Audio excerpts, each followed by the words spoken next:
Hello everyone, स्वागत है आप सभी का इस वीडियो में। मेरा नाम जनक है। I am lecturer in metrology in government polytechnic Khairagarh. तो इस वीडियो में मैं आपसे डिस्कस करूंगा multiple choice question on physical metallurgy. ये फिजिकल मेटलर्जी पे मेरा दूसरा वीडियो है। इससे पहले भी मैंने एक वीडियो अपलोड किया है। तो इस वीडियो में मैं आपसे टोटल 10 क्वेश्चन यहाँ पे डिस्कस करूँगा और मैं पूरा पूरा उस क्वेश्चंस को एक्सप्लेन करूँगा। उससे रिलेटेड सारी चीज़ों को भी मैं एक्सप्लेन करूँगा। अगर आप इस वीडियो को पूरा ध्यान से सुनते हैं तो आराम से आप इससे रिलेटेड लगभग 100 क्वेश्चन आप बना सकते हैं और बहुत कम समय में बहुत अच्छा नॉलेज गैदर करने का एमसीक्यूज क्वेश्चन बहुत अच्छा मीडियम होता है। ओके, तो अगर आगे बढ़ने से अगर आपने इस चैनल को सब्सक्राइब नहीं किया है तो प्लीज़ इस चैनल को सब्सक्राइब कीजिए और बेल आइकन को भी प्रेस कीजिए। तो चलते हैं पहले क्वेश्चन की ओर। तो यहाँ पे पहला क्वेश्चन है effective number of atom in BCC. ठीक है, मतलब यहाँ पे आपको बताना है कि बीसीसी के अंदर इफेक्टिव नंबर ऑफ एटम कितना होता है। ऑप्शन है यहाँ पे 8, 4, 2 और 1। ओके, तो यहाँ पे आंसर है आपका 2। तो बीसीसी में इफेक्टिव नंबर ऑफ एटम होता है 2। वहीं जो एफसीसी होता है उसमें इफेक्टिव नंबर ऑफ एटम होता है 4। अगर सिंपल क्यूबिक है तो उसमें होता है 1।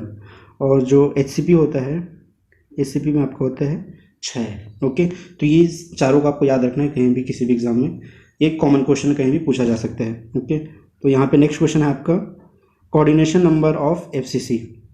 एफसीसी के अंदर कोऑर्डिनेशन नंबर कितना होता है। ऑप्शन यहाँ पे 10, 12, 8 और 16।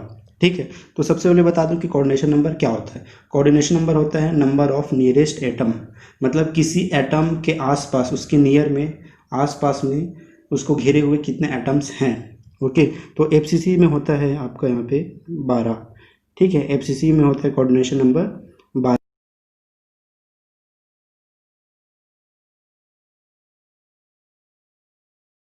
एफसीसी और एचसीपी दोनों का होता है 12। ओके, चलिए चलते हैं नेक्स्ट क्वेश्चन पे। तो यहाँ पे नेक्स्ट क्वेश्चन है cold working of material results in, मतलब कोल्ड वर्किंग करने से क्या हमें मिलता है। यहाँ पे ऑप्शन है increase strength and hardness, decrease in ductility, both A and B and none of the above.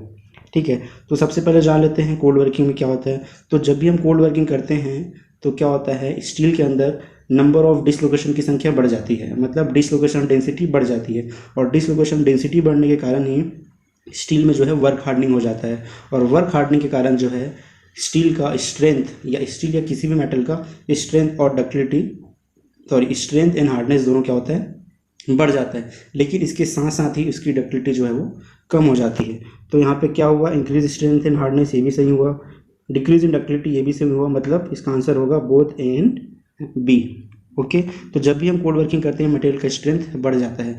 इसी वजह से कोल्ड वर्किंग में हमें ज़्यादा पावर देना पड़ता है, क्योंकि जैसे जैसे आप कोल्ड वर्किंग करते जा रहे हो वैसे वैसे मटेरियल का स्ट्रेंथ बढ़ते जा रहा है और डक्टिलिटी कम होते जा रही है। ठीक है, इसी के अपोजिट हॉट वर्किंग में क्या होता है, आपका जो डक्टिलिटी जो है वो बनी रहती है। ठीक है, जिसके कारण हमें कम पावर देना पड़ता है हॉट वर्किंग के केस में। ओके, इसलिए जब हम लोग को जब इंगॉट से कोई चीज़ बनानी होती है तो सबसे पहले हम हॉट वर्किंग ही करते हैं। ठीक है, क्योंकि हॉट वर्किंग में जो है वो पावर कंजप्शन काफ़ी कम होता है। अब देखते हैं नेक्स्ट क्वेश्चन। तो नेक्स्ट क्वेश्चन है which of the following has least percent of carbon.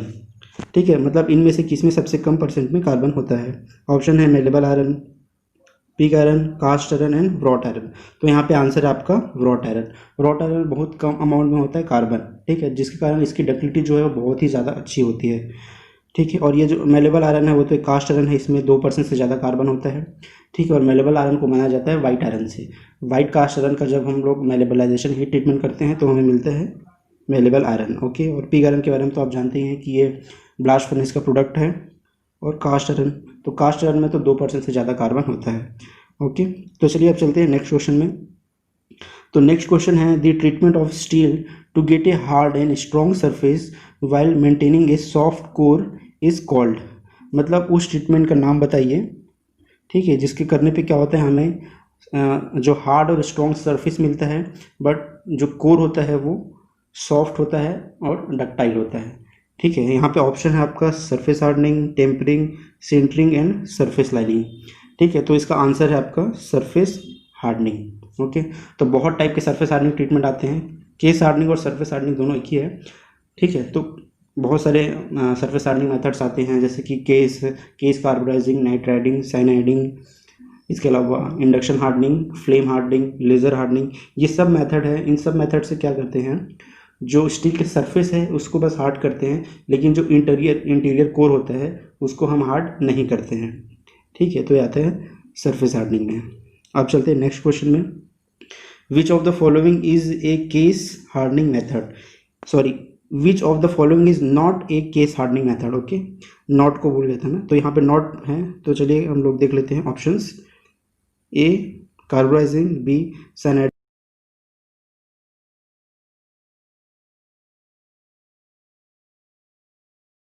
और नाइट्राइडिंग जो है वो एक केस हार्डनिंग मेथड है। तो यहाँ पे टेम्परिंग नहीं है, तो यहाँ पे राइट ऑप्शन क्या होगा, टेम्परिंग। ओके, और देखिए सरफेस हार्डनिंग करने की हमें ज़रूरत क्यों पड़ती है ये पहले जान लीजिए। तो कई सारे ऐसे भी एप्लीकेशन होते हैं जहाँ पे केवल हमें हार्डनेस चाहिए रहता है सरफेस पे, ठीक है, ताकि जो भी वियर और टीयर होता है ड्यू टू फ्रिक्शन वो रोका जा सके। तो हमें हार्ड सरफेस की ज़रूरत होती है, लेकिन साथ ही साथ हमें एक डक्टाइल और टफ इंटीरियर की ज़रूरत होती है। मतलब उसका जो इंटीरियर कोर है वो सॉफ्ट होना चाहिए और टफ होना चाहिए, ठीक है, या डक्टाइल होना चाहिए, लेकिन हमें सरफेस क्या चाहिए, हार्ड चाहिए। ओके, अगर हम सबको हार्ड करेंगे तो क्या होगा, उसका टफनेस कम हो जाएगा। ठीक है, इसलिए क्या करते हैं, केवल सरफेस को ही हम हार्ड करते हैं।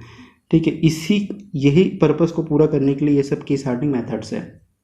थोड़ा थोड़ा मैं आपको समझा देता हूँ। कार्बोराइजिंग मेथड में एक्चुअल में होता क्या है, कार्बोराइजिंग मेथड में क्या करते हैं, एक लो कार्बन स्टील लेते हैं, ठीक है, और उसको एक ऐसे फर्नेस के अंदर रखा जाता है। ठीक है, ये मान लीजिए फर्नेस के अंदर ऐसा स्टील रखा जाता है, और ये लो कार्बन स्टील है, और इसके बाहर में हाई कार्बन एनवायरनमेंट को हम क्रिएट कर देते हैं इस स्टील के बाहर में।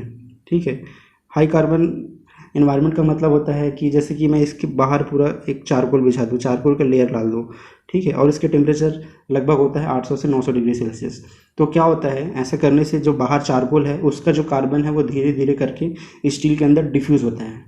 तो सरफेस लेयर में, सरफेस के कुछ डेप्थ तक क्या होता है, कार्बन का कंटेंट जो है वो बढ़ जाता है, लेकिन इंटीरियर पे कार्बन का जो परसेंटेज है वो कम ही रहता है। ठीक है, तो ऐसे ही 20 घंटे तक अराउंड इसको रखते हैं 800 से 900 डिग्री सेल्सियस में। फिर इस स्टील को डायरेक्टली निकाल के क्या कर देते हैं, क्वांचिंग कर देते हैं। तो क्वांचिंग करने से क्या होता है, केवल सरफेस पे ही मार्टेनसाइट बनता है, क्योंकि सरफेस पे ही कार्बन का कंटेंट जो है वो ज़्यादा हो चुका है ड्यू टू फ्यूज़न। ठीक है, तो सरफेस पे केवल मार्टेनसाइट बनता है, लेकिन जो इंटीरियर होता है वहाँ पे मार्टेनसाइट नहीं बनता है, क्योंकि वहाँ पे कार्बन का कॉम्पोजिशन बहुत ही कम होता है। ठीक है, तो इस तरह से करते हैं कार्बोराइजिंग। तो यहाँ पे अगर बाहर में अगर चारकोल होगा तो उसको बोलते हैं हम लोग पैक कार्बोराइजिंग या सॉलिड कार्बोराइजिंग। ठीक है, वैसे ही गैस कार्बोराइजिंग और लिक्विड कार्बोराइजिंग भी आता है। अगर इसके बाहर में, स्टील के बाहर में अगर कोई लिक्विड यूज़ करें जैसे कि सोडियम साइनाइड, तो अगर लिक्विड यूज़ करते हैं तो उसको लिक्विड कार्बोराइजिंग बोलेंगे। अगर गैस यूज़ करेंगे तो गैस में आपका यूज़ किया जाता है मीथेन गैस।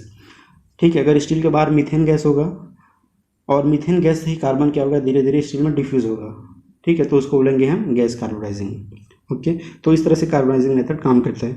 और दूसरा है साइनाइडिंग। तो साइनाइडिंग में क्या करते हैं कि कार्बन और नाइट्रोजन दोनों को एक साथ डिफ्यूज़ कराते हैं सरफेस में। ठीक है, इससे क्या होता है, बहुत अच्छा रिजल्ट मिलता है आपको। कार्बोराइजिंग और नाइट्राइडिंग दोनों का फ़ायदा यहाँ पे मिल जाता है। तीसरा ऑप्शन है नाइट्राइडिंग। तो नाइट्राइडिंग में भी क्या होता है, एक फर्नेस होता है, फर्नेस के अंदर एक अमोनियम एनवायरनमेंट क्रिएट कर देते हैं, मतलब फर्नेस में डालते हैं अमोनियम और उस फर्नेस के अंदर डाल देते हैं स्टील को। ठीक है, तो क्या होता है, अमोनिया का जो नाइट्रोजन जो होता है वो धीरे धीरे करके डिफ्यूज़ होता है स्टील सरफेस में। ठीक है, और नाइट्राइडिंग में आपका टेम्परेचर होता है अराउंड 500 टू 600 डिग्री सेल्सियस। ठीक है, तो धीरे धीरे नाइट्रोजन क्या होगा, धीरे धीरे स्टील के सरफेस में डिफ्यूज़ होगा, और डिफ्यूज़ होकर ये बना लेता है आयरन नाइट्राइड। ठीक है, और ये आयरन नाइट्राइड जो है काफ़ी हार्ड होता है, एक हार्ड फेज होता है, जिसके कारण सरफेस जो है वो काफ़ी हार्ड हो जाता है।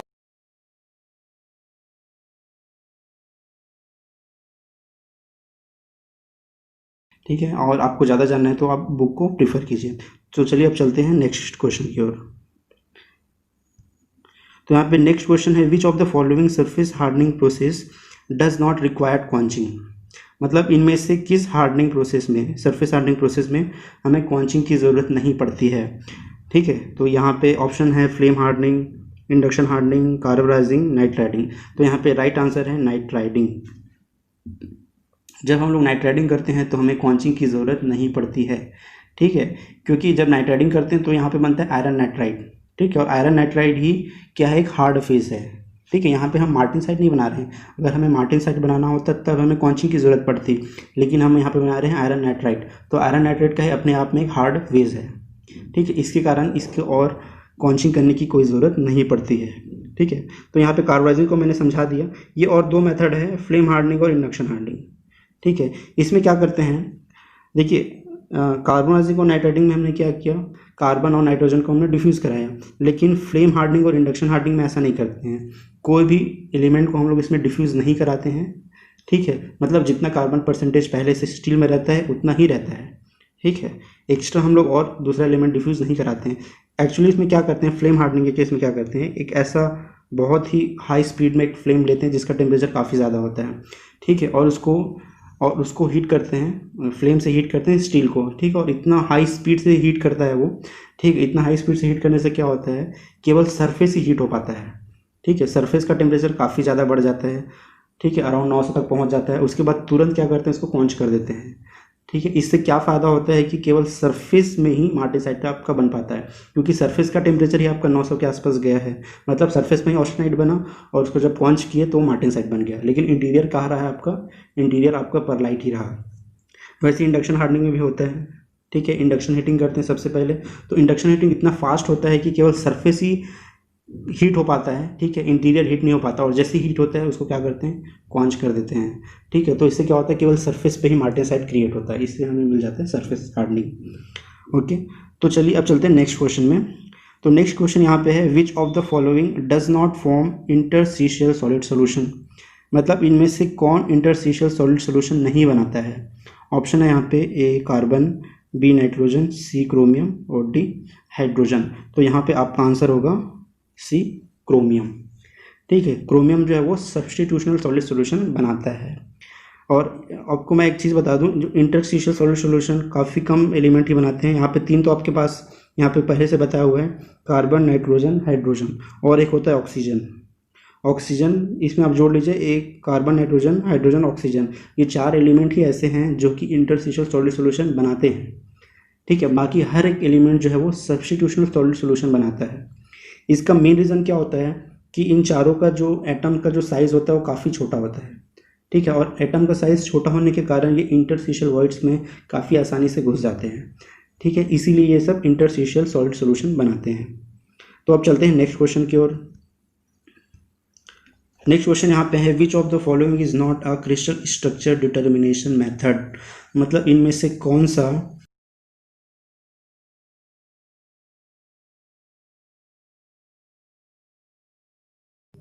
लाउ टेक्निक, रोटेटिंग क्रिस्टल मेथड। ठीक है, तो यहाँ पे आपका राइट ऑप्शन है मेटलोग्राफी। ठीक है, मेटलोग्राफी में हम क्या करते हैं, सरफे पहले स्पेसिमेन को प्रिपेयर करते हैं, फिर माइक्रोस्कोप के थ्रू उसका जो कौन सा फेस प्रेजेंट है और कितने अमाउंट में फेस प्रेजेंट है ये पता करते हैं। ठीक है, मेटलोग्राफी से हम ये पता नहीं कर सकते कि मेटल का क्रिस्टल स्ट्रक्चर क्या है, बट ये जो बाकी जो तीन टेक्निक है, पाउडर मेथड, लाउ टेक्निक और रोटेटिंग क्रिस्टल मेथड, इसके थ्रू हम क्रिस्टल स्ट्रक्चर को डिटरमाइन कर लेते हैं। ठीक है, और इन तीनों मेथड का मेन प्रिंसिपल होता है ब्रैग्स लॉ या ब्रैग्स लॉ ऑफ डायफ्रैक्शन। ठीक है, तो ब्रैग्स लॉ ऑफ डायफ्रैक्शन का यूज़ करके हम लोग क्या करते हैं, किसी भी मेटल का क्रिस्टल स्ट्रक्चर डिटरमाइन करते हैं। ओके, तो आप इन तीन मेथड को याद रखिए, इन तीन मेथड का नाम आप हमेशा याद रखिए। अब देख लेते हैं next question, which crystal structure is most ductile. ठीक है, मतलब इनमें से कौन सा क्रिस्टल स्ट्रक्चर सबसे ज़्यादा डक्टाइल है। ऑप्शन है FCC, BCC, HCP, BCT। Okay, तो यहाँ पे राइट ऑप्शन है आपका FCC। मतलब FCC क्रिस्टल स्ट्रक्चर वाले मेटल जो है वो सबसे ज़्यादा डक्टाइल होते हैं, जैसे कि कॉपर हो गया, ठीक है, एल्यूमिनियम हो गया, गोल्ड हो गया, ठीक है, सिल्वर हो गया, निकल हो गया, ये सब मोस्ट डक्टाइल है। आपने आसपास भी देखते होंगे कि कॉपर जो होता है वो बहुत ही डक्टाइल होता है। कॉपर का हम बहुत पतला वायर बना सकते हैं, बहुत पतली चादर बना सकते हैं। ठीक है, तो FCC मेटल का हमेशा ही डक्टिलिटी काफ़ी ज़्यादा होती है। ठीक है, BCC का कम होता है एज़ कम्पेयर टू FCC। ठीक है, जैसे कि क्रोमियम हो गया, टंगस्टन हो गया, टाइटेनियम हो गया, ठीक है, अल्फा आयरन हो गया, ये सब का क्या होता है, डक्टिलिटी कम होती है एज़ कम्पेयर टू FCC। और SCP का जो है BCC से भी कम होता है डक्टिलिटी जो है, जैसे कि जिंक है, मैग्नीशियम है, कैडमियम है, इन सब का, खासकर मैग्नीशियम और कैडमियम का जो डक्टिलिटी जो है बहुत ही कम होती है। और जो BCT होती है वो तो बहुत ही ज़्यादा ब्रिटल होता है, मतलब इसमें डक्टिलिटी नहीं होती है। सबसे मतलब मेन एग्जांपल आपकी इसका तो है मार्टेनसाइट। मार्टेनसाइट बहुत ही हार्ड और ब्रिटल फेस है, इसमें कोई भी डक्टिलिटी नहीं होती है। चलिए, तो यहाँ पे ये लेक्चर ख़त्म होता है। यहाँ पे मैंने टोटल 10 क्वेश्चन आपसे डिस्कस किया है। ठीक है, आई होप कि ये लेक्चर आपके लिए बहुत ही नॉलेजफुल रहा होगा, बहुत ही अच्छा रहा होगा। ठीक है, तो अभी के लिए बस इतना ही, मिलते हैं नेक्स्ट वीडियो में। Okay, thank you so much and God bless you all.